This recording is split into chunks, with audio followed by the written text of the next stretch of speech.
Hi friends, welcome back to our channel படித்ததில் பிடித்தது. இன்றைக்கி நம்ம சேனலில் பார்க்க போகிற வீடியோ எதை பற்றி அப்படின்னு பார்த்தீங்கன்னா, இன்றைக்கி நம்ம பார்க்க போகிற வீடியோ ப்ரெக்னன்சி ட்ரை பண்ணிகிட்ருக்கிறவங்களுக்கு ரொம்ப இம்பார்ட்டண்டான ஒரு வீடியோ தான் இன்றைக்கி நம்ம பார்க்க போகிறோம்.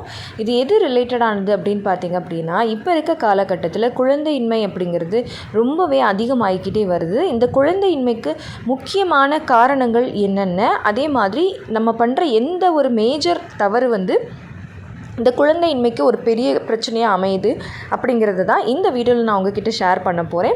ஸோ நீங்களும் ரொம்ப வருஷமாக இந்த ஃபெர்டிலிட்டி ஜேர்னியில் இருக்கீங்க, ரொம்ப வருஷமாக குழந்தைக்காக முயற்சி பண்ணிகிட்ருக்கீங்க அப்படின்னா இந்த வீடியோவை ஸ்கிப் பண்ணாமல் பாருங்கள். நிச்சயமாக உங்களுக்கு ரொம்பவே யூஸ்ஃபுல்லாக இருக்கும். இப்போ பார்த்தீங்கன்னா, நான் ஃபஸ்ட்டே சொன்ன மாதிரி இப்போ இருக்க காலகட்டத்தில் 5 பேர் மேரேஜ் பண்ணுறாங்க அப்படின்னா அதில் 3 பேருக்கு பார்த்திங்கன்னா குழந்தை தள்ளி போய்கிட்டே இருக்குது, ரொம்ப சீக்கிரமாக கிளிக் ஆக மாட்டேங்குது, இல்லை அட்லீஸ்ட் மினிமம் ஒரு 1 இயராவது வெயிட் பண்ண வேண்டியதாக இருக்குது. முன்னாடியெல்லாம் அப்படி இருக்காது. மேரேஜ் பண்ணால் அந்த மந்த்தே கன்சீவ் ஆகிடுவாங்க. அடுத்து வெட்டிங் டே வர்றதுக்குள்ளே குழந்தை பிறந்துடும். இப்போயும் அந்த மாதிரி இருக்குது, நான் இல்லைன்னு சொல்லலை. பட் இருந்தாலும் அது மெஜாரிட்டியாக இருக்கும். இப்போ பார்த்திங்கன்னா, இப்போ யாரை பார்த்தாலுமே மினிமம் 1 இயர் 2 இயர் அப்படிங்கிற மாதிரி. அது அவங்க விருப்பப்பட்டு அப்படின்னா அது வேறு விஷயம். மற்றபடி அவங்க எதிர்பார்த்து கிடைக்கல அப்படின்னா இது கொஞ்சம் பெரிய விஷயமாக தான் தெரியுது. ஸோ அப்படி பார்க்கும்போது இதுக்கு மேஜரான காரணங்கள் என்னவாக இருக்கும் அப்படின்னு பார்த்திங்க அப்படின்னா 2 விஷயந்தான்.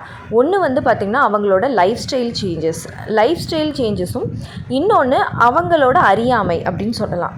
அதாவது பார்த்திங்கன்னா, நிறைய பேருக்கு ஒரு குழந்தை உண்டாகணும் அப்படின்னா அதுக்கு என்னென்ன முக்கியம் அப்படிங்கிறது இன்றைக்கி வரைக்கும் தெரிய மாட்டேங்குது. ஏதோ கல்யாணம் பண்ணிட்டா அவங்களுக்கு குழந்தை வந்துடும் அப்படிங்கிற மாதிரி தான் எல்லாருமே நினைக்கிறாங்க. பட் உண்மையான விஷயம் என்ன அப்படின்னு பார்த்திங்கன்னா, ஒரு நல்ல ஆரோக்கியமான குழந்தை உருவாகணும் அப்படின்னா அதுக்கு நல்ல ஆரோக்கியமான கருமுட்டையும் ஆரோக்கியமான விந்தணுவும் ரொம்ப முக்கியம். அது ரெண்டுமே நல்லபடியாக இருக்கணும் அப்படின்னா அதுக்கு ரொம்ப முக்கியம் அவங்களோட லைஃப் ஸ்டைல் அப்படின்னா வெறும் உணவு மட்டும் அப்படின்றது கிடையாது. இதில் நிறைய விஷயங்கள் இருக்குது. ஃபார் எக்ஸாம்பிளுக்கு சொல்லணும் அப்படின்னா, லைஃப் ஸ்டைல்னால் ஃபஸ்ட்டு விஷயம் நீங்கள் எடுத்துக்கிற உணவுகள். இப்போ இருக்க காலகட்டத்தில் நிறைய பேர் நம்மளோட பாரம்பரிய உணவுகள் எல்லாத்தையுமே மறந்துட்டு ரொம்ப இந்த ஜங்க் ஃபுட் சாப்பிட்றது, ரொம்ப சுகரி ஐட்டம்ஸ் அதிகமாக எடுத்துக்கிறது, கார்ப்ஸ் அதிகமாக எடுத்துக்கிறது, அதாவது கார்போஹைட்ரேட்ஸ் மாவுச்சத்து அதிகமுள்ள உணவுகளை அதிகமாக எடுத்துக்கிறது. இது ஒரு விஷயமா இருந்தாலும், இன்னொரு விஷயம் பாடி ஆக்டிவிட்டி. நம்மளோட பாடிக்கு ஆக்டிவிட்டி அப்படிங்கிறதே கிடையாது. 2 பேருமே ஒர்க்கிங்காக இருக்கும், பிஸியாக இருக்கும். ஆனால் நம்மளோட உடம்புக்கு அந்த இதுவே போதுமா அப்படின்னு கேட்டிங்கன்னா இல்லை. நம்ம உடம்பு இன்னுமே லேசியாக தான் இருக்குது. அப்போ உடம்புக்கு கொஞ்சமாவது ஒரு ஆக்டிவிட்டி அப்படிங்கிறது இப்போ யார்கிட்டையுமே கிடையாது. வேலைக்கு போகிறாங்க, வராங்க, வீட்டில் அப்படியே லேப்டாப்பையோ மொபைலையோ பார்த்துட்டு தூங்கிடுறாங்க, திருப்பி வேலைக்கு ஓடுறாங்க. ஸோ இப்படி ஒரு மெக்கானிக்கலான ஒரு லைஃப் தான் இருந்துக்கிட்டே இருக்குது. அடுத்த விஷயம் என்ன அப்படின்னு பார்த்தீங்க அப்படின்னா, ஸ்லீப்பிங் ஹேபிட். நான் சொன்ன மாதிரி சரியான ஸ்லீப்பிங் ஹேபிட்டே கிடையாது. யாருமே டைமுக்கு தூங்கி டைமுக்கு எழுந்துக்கிறதே கிடையாது. ஸோ இதுதான் நம்ம லைஃப் ஸ்டைல் அப்படின்னு சொல்கிறோம். ஸோ இதுலேயும் நம்ம மெஜாரிட்டியாக ஒரு பெரிய தப்பு தான் நம்ம பண்ணிகிட்ருக்கோம் இன்றைக்கு வரைக்குமே. ஸோ ஒரு குழந்தை வேணும் அப்படிங்கிறப்ப இது எல்லாத்துலேயுமே நம்ம கான்சன்ட்ரேட் பண்ண வேண்டியது இருக்குது. இது எல்லாத்தையுமே நம்ம சரி பண்ண வேண்டியது இருக்குது. அதுதான் ரொம்ப முக்கியம்.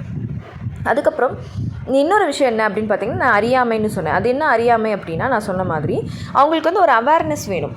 அதாவது குழந்தைக்காக தான் அப்படிங்கிறது இல்லாமல் அவங்க ஒரு இன்வால்மெண்ட்டோட கொஞ்சம் அவங்களோட ஆர்வத்தை அதிகப்படுத்தி கணவன் மனைவி ஒருத்தர் புரிஞ்சுக்கிட்டு ஒரு மெக்கானிக்கலாக இல்லாமல் ஒரு இன்ட்ரெஸ்ட்டோட ஒருத்தர் சேர்ந்துருக்கணும்.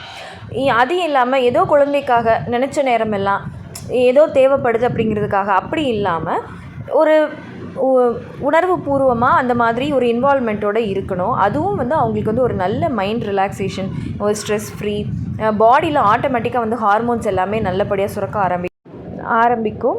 ஸோ அந்த எல்லாமே நம்ம கரெக்டாக பண்ணணும். அது இல்லாமல் நிறைய பேர் நான் சொன்ன மாதிரி நினச்ச நேரமெல்லாம், அதாவது நம்ம கன்சீவ் ஆகணும் அப்படின்னா நமக்கு கரெக்டாக அது ஓவலேஷன் டைமாக இருக்கணும். அந்த டைமில் தான் நம்ம சேர்ந்துருக்கணும். ஸோ அப்போ அது நிறைய பேருக்கு தெரியறது கிடையாது. அந்த ஓவலேஷன் மிஸ் ஆகிடுது. அப்போ மிஸ் ஆகுறப்போ அவங்களுக்கு குழந்தை தள்ளி போயிட்டே இருக்குது. ஆனால் அவங்க கடைசி வரைக்குமே அவங்களுக்கு அதை பற்றி தெரியறதே கிடையாது.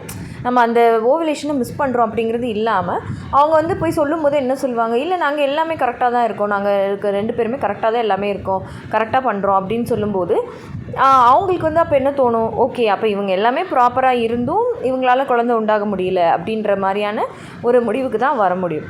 ஆனால் நம்ம ப்ராப்பராக இருக்கோமா அப்படிங்கிறது அவங்களுக்கு தான் தெரியணும். ஸோ அப்படி பார்க்கும்போது அந்த ஓவலேஷன் அப்படிங்கிற அந்த டைமை நம்ம மிஸ் பண்ணாமல் கரெக்டாக அந்த டைமில் சேர்ந்துருந்தோம் அப்படின்னா நிச்சயமாக நம்மளால் கருத்தரிக்க முடியும். இன்னொன்று எல்லாருமே பண்ணுற ஒரு மேஜர் மிஸ்டேக் என்ன அப்படின்னா, ப்ரெக்னென்சி அப்படின்னு வந்துட்டாலே பெண்களுக்கு தான் எல்லாம் அப்படின்னு. நான் ஃபஸ்ட்டே சொன்ன மாதிரி ஒரு கரு உண்டாகணும் அப்படின்னா அதுக்கு ஒரு நல்ல ஆரோக்கியமான கருமுட்டையும் விந்தணுவும் முக்கியம். அப்போது இப்போ என்ன எல்லோரும் மேஜர் மிஸ்டேக் பண்ணுறாங்க அப்படின்னா, பெண்களை மட்டுமே கான்சன்ட்ரேட் பண்ணுறாங்க. ஃபஸ்ட்டாக பார்த்திங்கன்னா நிறைய பேர் வீட்டில் நீ போய் ஃபஸ்ட்டு ட்ரீட்மெண்ட் பாரு அப்படின்னு வெறும் பெண்களை மட்டுமே வந்து ட்ரீட்மெண்ட் பார்க்க விடுறாங்க. அதுலேயே ஒரு வருஷம் 2 வருஷம் ஓடிடுது. அதுக்கப்புறம் தான் ரியலைஸ் பண்ணுறாங்க ஸோ இதுவும் முக்கியங்கிறது சொல்லி அவங்களுக்கு அதை நிறைய தடவை புரிய வச்சு அதுக்கப்புறமா தான் ஆண்கள் வந்து இந்த மாதிரி விஷயங்களுக்கு முன் வராங்க.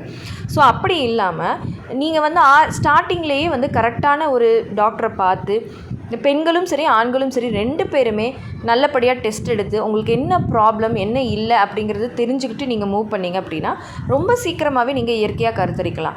பட் நிறைய பேர் வீட்டில் வந்து ஆண்கள் வந்து இதுக்கு முன் வர்றது கிடையாது. அப்படி இருக்கக்கூடாது. இப்போ எப்படி நம்ம வந்து பாடியில் வந்து நமக்கு வேறு பார்ட்ஸில் ஒரு ஹார்ட் ப்ராப்ளம் இருக்குது, ஒரு கிட்னி ப்ராப்ளம் இருக்குது, ஒரு லிவர் ப்ராப்ளம் இருக்குது அப்படின்னா எப்படி வந்து நம்ம ஒரு ட்ரீட்மெண்ட்டுக்கு முன் வந்து நம்மளோட உயிரை காப்பாற்றிக்கிறதுக்கு நம்ம போகிறோமோ அதுக்கான ஈக்குவல் இம்பார்ட்டன்ஸ் தான் இதுக்கும் கொடுக்கணும். இதுவும் நம்ம நினைக்கணும். இதை வந்து நம்ம ஒரு குறையாவோ இதை வந்து வெளியில் சொல்கிறதுக்கு வெட்கப்படுறதோ அர்த்தமே கிடையாது. ஸோ ஆண்களும் வந்து முன் வந்து 2 பேருமே இதுக்கு வந்து ஈக்குவலாக என்னன்றது தெரிஞ்சுக்கணும். ஃபஸ்ட்டு தெரிஞ்சுக்கிட்டு ஒருவேளை எந்த சைடில் ப்ராப்ளம் இருக்கோ அதை நம்ம சரி பண்ணுறதுக்கு முயற்சி பண்ணணும். அதை விட்டுட்டு நிறைய பேர் வீட்டில் வந்து லேடிஸ் மட்டும்தான் போகிறாங்க, செக்கப் போகிறாங்க, தைராய்டு செக் பண்ணுறாங்க, எல்லாம் பண்ணுறாங்க. ஆண்கள் வந்து போகிறதே கிடையாது. ஸோ அந்த மாதிரி ஒரு மேஜர் மிஸ்டேக்கும் வந்து இப்போ நிறைய பேர் பண்ணுறாங்க. ஸோ அதையும் நம்ம வந்து பண்ணக்கூடாது. ஸோ இதை தான் இன்றைக்கி இந்த வீடியோவில் நான் உங்ககிட்ட ஷேர் பண்ணணும் அப்படின்னு நினச்சேன். ஸோ நீங்களும் வந்து ப்ரெக்னென்சி ட்ரை பண்ணுறீங்க அப்படின்னா இந்த மாதிரி விஷயங்கள் எல்லாத்துலேயுமே வந்து கொஞ்சம் கான்சன்ட்ரேட் பண்ணுங்கள். அண்ட் நம்ம சேனலில் இயற்கையாக கருத்தரிக்கிறதுக்கு என்ன மாதிரியான லைஃப் ஸ்டைல் சேஞ்சஸ் கொண்டு வரணும், உங்களுக்கு ஒருவேளை ப்ராப்ளம் இருந்தது அப்படின்னா என்ன மாதிரி ப்ராப்ளம்க்கு ஃபார் எக்ஸாம்பிள் இப்போ ஒரு பிசிஓடி இருக்குது அப்படின்னா அதுக்கு வந்து நீங்கள் என்ன மாதிரி ஹோம் ரெமெடிஸ் பண்ணணும், எல்லாமே அப் டு டேட் வந்து எல்லா டிப்ஸுமே நம்ம சேனலில் நிறைய இருக்குது. ஸோ நீங்கள் அதை பார்த்தீங்க அப்படின்னாலே உங்களுக்கு டீட்டெயில்டாக வந்து ஒரு ஐடியா கிடச்சிரும். ஓகே ஃப்ரெண்ட்ஸ், இந்த வீடியோ கண்டிப்பாக உங்களுக்கு யூஸ்ஃபுல்லாக இருந்திருக்கும்னு நினைக்கிறேன். இந்த வீடியோ உங்களுக்கு யூஸ்ஃபுல்லாக இருந்திருந்தால் மறக்காமல் லைக் பண்ணுங்கள், கமெண்ட் பண்ணுங்கள். உங்கள் ஃபேமிலி அண்ட் ஃப்ரெண்ட்ஸுக்கும் இந்த வீடியோவை மறக்காமல் ஷேர் பண்ணுங்கள். அப்போ தான் எல்லாருக்குமே ரொம்ப யூஸ்ஃபுல்லாக இருக்கும். அண்ட் நம்ம படித்ததில் பிடித்தது சேனலை இது வரைக்கும் சப்ஸ்கிரைப் பண்ணாமையே பார்த்துட்ருக்கீங்க அப்படின்னா மறக்காமல் சப்ஸ்கிரைப் பண்ணிக்கோங்க. பக்கத்தில் இருக்கிற பெல் ஐகானையும் சேர்த்து கிளிக் பண்ணி ஆல் கொடுத்து வச்சுருங்க. ஓகே ஃப்ரெண்ட்ஸ், பாய், தேங்க்யூ.